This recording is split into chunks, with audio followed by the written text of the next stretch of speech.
আন্তর্জাতিক মাতৃভাষা দিবস আগামীকাল অর্থাৎ আজ রাত 12:01 উদযাপিত হতে যাচ্ছে। পরম শ্রদ্ধা ভরে পুরা জাতি এই দিবসটি পালন করবে। ঢাকাতে প্রতি বছরের ন্যায় শহীদ মিনারে একই ধরনের নিরাপত্তা ব্যবস্থা আয়োজন করা হয়েছে। কয়েক স্তরে আমরা নিরাপত্তা ব্যবস্থার আয়োজন করেছি। এবারও প্রথমে ভিভিআইপিগণ, পরে ভিআইপি এবং তারপরে জনসাধারণ পুষ্পমাল্য অর্পণ করবেন। আমরা আনুমানিক একটি সময় নির্ধারণ করেছি। রাত্র 12:40 জনসাধারণের জন্য পলাশীর প্রান্ত থেকে অর্থাৎ পশ্চিম পাশ থেকে বেদিতে প্রবেশের জন্য উন্মুক্ত করে দেওয়া হবে। আমরা সকলকে অনুরোধ করব, যেনারা রাত্রে আসবেন ওনারা যেন আমাদের অনুরোধে সাড়া দিয়ে রাত্র 12:40 দিকে আসেন। এবং আমি সকলকে অনুরোধ করব, সবাই যেন বেদিতে পুষ্পমাল্য দেওয়ার সময় যথাযথ শৃঙ্খলা মেনে চলেন। কোন এক সময়ে সাধারণ মানুষের সমাগম এবং প্রবেশ অনেক ভিড় হয়। এই ভিড়ের মধ্যে আমরা তার জন্য সচেতন থাকব। কিন্তু পাশাপাশি যারা আসবেন তাদের প্রতি বিনীত অনুরোধ, ওনারা যেন নিজেরা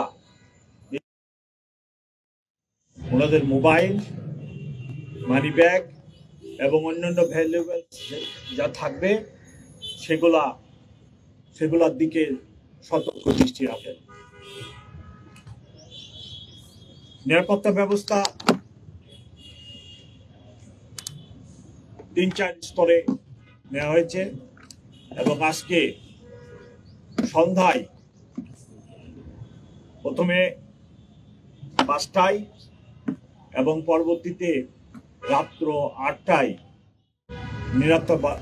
ঢাকা মেট্রোপলিটন পুলিশের অফিসার এবং ফোর্স নিয়োজিত থাকবে এবং আগামীকাল বেলা 2টা পর্যন্ত আমাদের ফোর্স এবং অফিসাররা পুরো এলাকার নিরাপত্তার দায়িত্বে থাকবেন।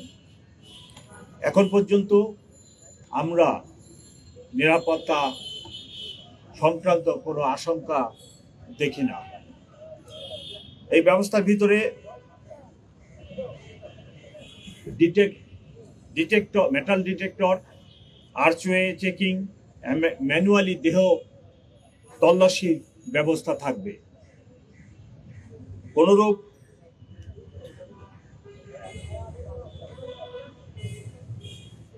রাজ্য পদার্থ বা বিস্ফোরক বা এরূপ কোনো কিছু যাতে নিয়ে কেউ প্রবেশ করতে না পারে তার জন্য আমাদের ব্যাপক ব্যবস্থা থাকবে।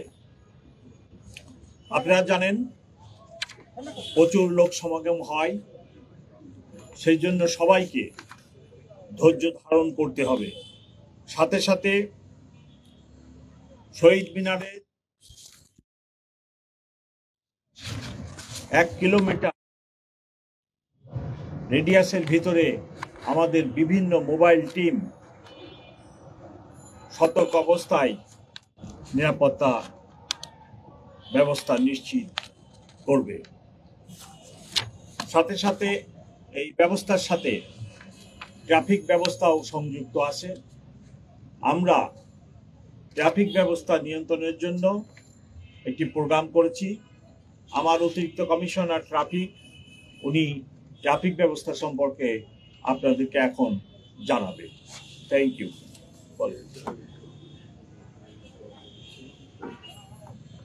আসসালামু আলাইকুম।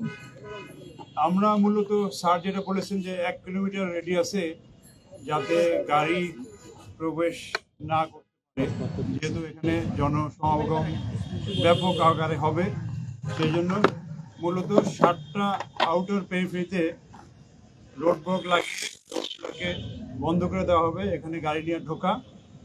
এই 7টা স্থান হলো Shahbag crossing, Nilkhet, Shahidullah hall crossing, high court crossing, Chankharpul crossing, Palashi crossing এবং বক্সি বাজার ক্রসিং।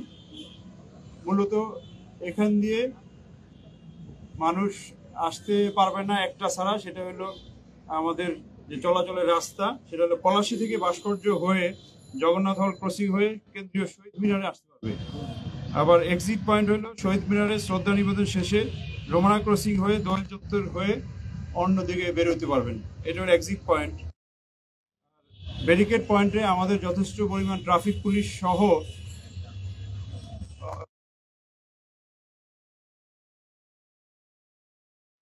ব্যারিকেড পয়েন্ট যেহেতু কেউ অ্যাক্সেস না করতে পারে বা ব্যারিকেড পয়েন্ট ডিঙ্গিয়ে যেহেতু কেউ না আসতে পারে একমাত্র পলাশী ক্রসিং ছাড়া। আমরা নর্মালি অন্যান্য বার গাড়ি বন্ধ করা হয়, ব্যারিকেড দেওয়া হয় সন্ধ্যা 6টায়।